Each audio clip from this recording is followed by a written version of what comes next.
क्या आपने कभी सोचा है कि आप कौन हैं, कहाँ से आए हैं और क्यों आए हैं? हम में से ज्यादातर लोग जीवन को बस जैसे तैसे जीते हैं। सुबह उठे, काम किया, खाया, सोए और फिर वही दिन दोबारा शुरू। पर क्या जीवन का मकसद बस यही है? नहीं, मनुष्य जन्म का उद्देश्य कहीं बड़ा है। शास्त्र कहते हैं, नरत्वं दुर्लभं लोके विद्या तत्र सुदुर्लभा, सद्गुरु सुदुर्लभो लोके तदपि साधनं कठिनम। अर्थात इस संसार में मनुष्य जन्म दुर्लभ है। मनुष्य बन जाए तो विद्या मिलना दुर्लभ है, विद्या मिले तो सही गुरु मिलना कठिन है, और अगर गुरु मिल जाए तो उस मार्ग पर चलना सबसे कठिन है। अब सवाल ये उठता है, आखिर हम मनुष्य क्यों बने? क्या हम इसलिए मनुष्य बने क्योंकि हमने अच्छा खाना खाया था या सुंदर कपड़े पहने थे? नहीं, हमारा ये शरीर, ये बुद्धि, ये विवेक, ये सब हमारे पिछले जन्मों में किए गए विशेष प्रकार के कर्मों का परिणाम है। शास्त्रों के अनुसार कुछ मुख्य कर्म जो मनुष्य जन्म दिलाते हैं: 1. सत्य का पालन करना। जो व्यक्ति हमेशा सच बोलता है, भले ही परिस्थिति कैसी भी हो, उसके भीतर आत्मबल और धर्म बुद्धि विकसित होती है। ऐसा व्यक्ति धीरे धीरे ऊंची योनियों की ओर बढ़ता है। अहिंसा। जो प्राणी मन से भी किसी का बुरा नहीं सोचता, वह करुणा के पथ पर चलता है। अहिंसा केवल शारीरिक हिंसा से बचना नहीं है, बल्कि वाणी और विचार से भी किसी को चोट न पहुंचाना एक उच्च कर्म है। सेवा और दान। जब व्यक्ति बिना अपेक्षा के दूसरों की मदद करता है, वो कर्म समय के साथ उसके चेतना स्तर को ऊपर उठाते हैं। ईश्वर भक्ति और नाम जप। चाहे कोई जीवन में कुछ भी हो, अगर वह अपने अंतर्मन में प्रभु को याद करता है, उनका नाम जपता है, तो वह धीरे धीरे सांसारिक मोह से ऊपर उठने लगता है। गुरु सेवा और आत्मचिंतन। जो व्यक्ति किसी ज्ञानी या संत के मार्गदर्शन में चलता है और अपनी कमजोरियों पर मनन करता है, उसकी आत्मा तेजस्वी हो जाती है। अब देखिए, ये तो हुई धर्म की बात, पर विज्ञान क्या कहता है? आधुनिक विज्ञान ने भी अब स्वीकार किया है कि डीएनए और चेतना के स्तर केवल आनुवंशिक नहीं, बल्कि आचार विचार से भी प्रभावित होते हैं।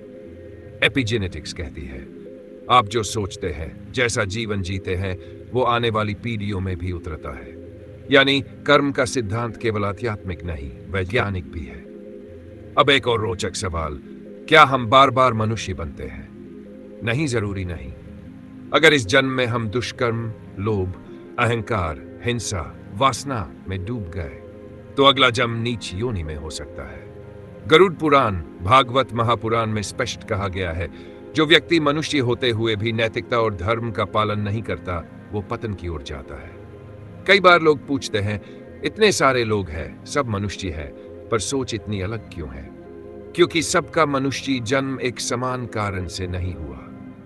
कोई पिछले जन्म की साधना का फल है, कोई पिछले जन्म के एक अच्छे कर्म का परिणाम, और कोई किसी पुण्य आत्मा के संग में आने से यह जन्म पाया। इसीलिए भिन्नता है, सोच में, स्वभाव में, लक्ष्य में। अब जरा सोचिए, हम दिन भर क्या सोचते हैं, क्या करते हैं? सोशल मीडिया पर घंटों बिताना, झूठ बोलना, मन से दूसरों के लिए बुरा सोचना, अपने अंदर की बेचैनी को शराब, व्यसनों या भोग से शांत करना।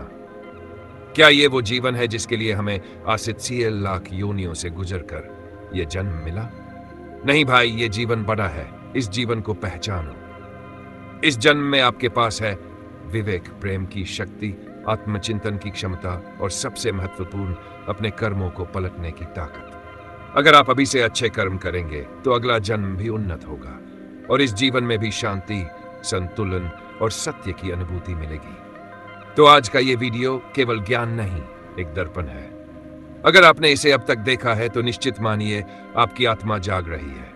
तो खुद से एक वादा करें, मैं इस मनुष्य जन्म का सदुपयोग करूंगा। मैं सत्य, सेवा और साधना के मार्ग पर चलूंगा। और नीचे कमेंट में लिखिए, मैं अपने जीवन को ईश्वर के चरणों में समर्पित करता हूं। और कृपया इस वीडियो को एक बार किसी ऐसे व्यक्ति को जरूर भेजिए जिसे जीवन में दिशा की तलाश है, क्योंकि एक ज्ञान की चिंगारी किसी के अंदर संपूर्ण परिवर्तन ला सकती है। मिलते हैं अगले भाग में। तब तक याद रखिए, मनुष्य होना सौभाग्य है, पर मनुष्यता को जीना ही सच्चा धर्म है।